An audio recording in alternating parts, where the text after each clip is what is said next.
പ്രദേശവാസികളെയും ഭക്തരെയും ആശങ്കയിലാഴ്ത്തി വേലൂർ കൂരൂരമ്മ ക്ഷേത്രത്തിന് സമീപമുള്ള ഊട്ടുപുരയിൽ കാട്ടുപാമ്പെത്തി. എന്നാൽ ജനപ്രതിനിധികളുടെയും വനം വകുപ്പിന്റെയും സമയോചിതമായ ഇടപെടൽ വലിയൊരു അപകടമൊഴിവാക്കി. ഊട്ടുപുരയിൽ പാമ്പിനെ കണ്ടയുടൻ തന്നെ വാർഡ് മെമ്പർ ബദുൽ സൈമന്റെ നേതൃത്വത്തിൽ വനം വകുപ്പ് അധികൃതരെ വിവരമറിയിക്കുകയായിരുന്നു. തുടർന്ന് എരുമപ്പെട്ടി ഫോറസ്റ്റ് ഉദ്യോഗസ്ഥരും വനം വകുപ്പിലെ അംഗീകൃത സർപ്പ റെസ്ക്യൂ ടീം അംഗം അഷ്റഫും ഉടനടി സംഭവസ്ഥലത്തെത്തി.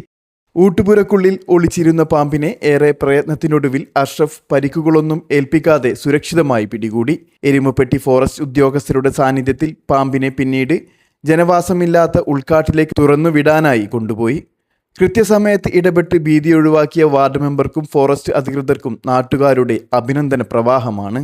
ഓർക്കുക, ജനവാസ മേഖലകളിൽ പാമ്പുകളെ കണ്ടാൽ ദയവായി സ്വന്തം പിടികൂടാനോ ഉപദ്രവിക്കാനോ ശ്രമിക്കരുത്.